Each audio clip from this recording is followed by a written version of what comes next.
Here's a application of quadratics, quadratic word problem, and it's kind of like the fence surrounding the pool problem that we've did in linear, except instead of dealing with the perimeter of the outside rectangle, we're going to be dealing with the area of the outside rectangle.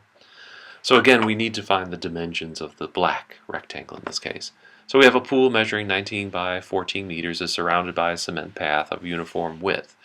So that would be in between the pool and the edge here. So that would be all cement, and then of course this is water. If the area of the pool and path combined, the entire big black rectangle in this case, is 500 square meters, we want to know how far away or what the width of the path is, how far it is from the pool to the edge. Alright, so let's put in our numbers here. We know that this side is 19 meters and this side is 14 meters. And since we're going to have a uniform path, that means it is a specific distance away from all the sides of the pool. And since that's our unknown, we're going to call that x meters. So each one of these is x meters away.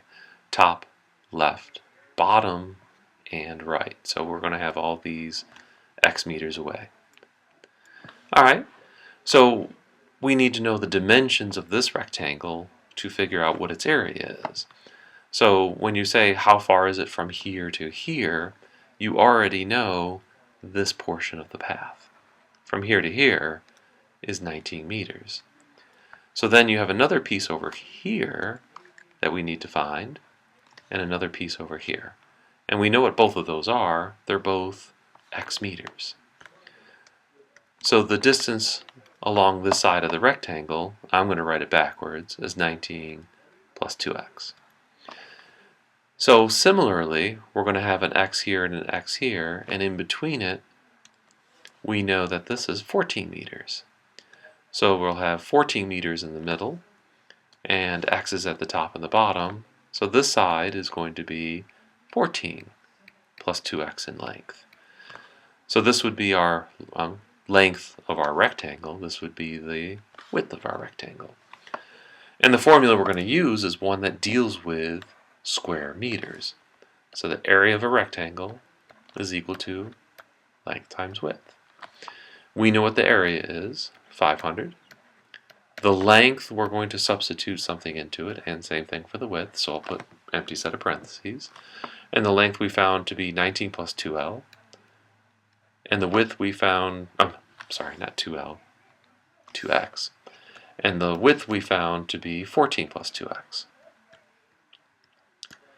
Alright, and then we need to solve. And this is going to turn into a quadratic because 2x times 2x is going to give us 4x squared.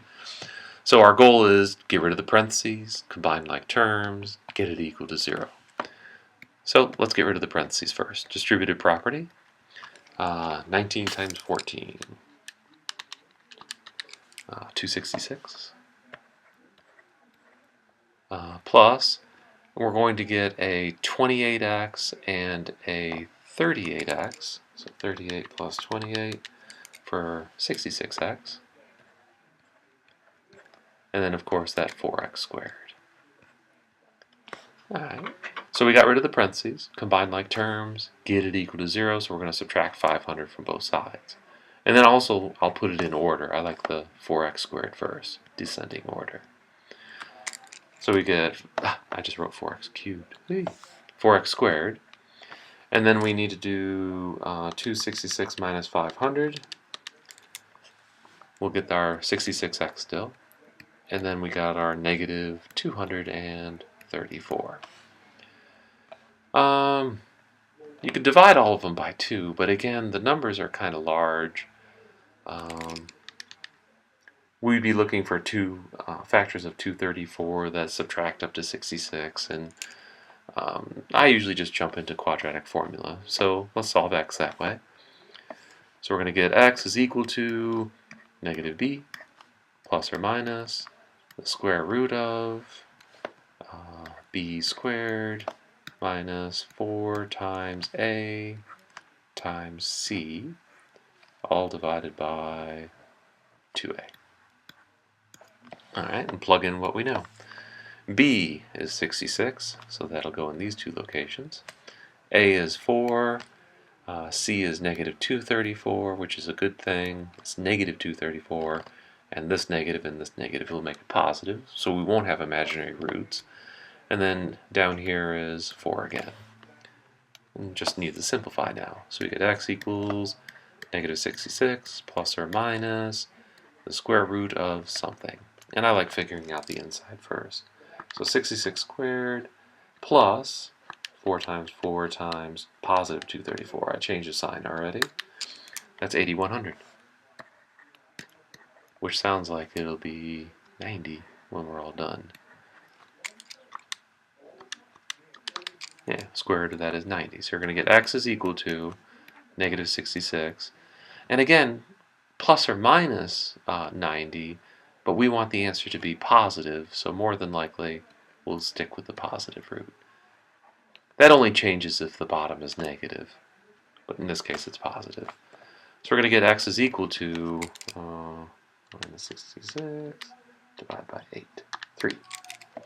So we're going to find that x is equal to 3, which is the uniform width, so in this case 3 meters. And there's our answer.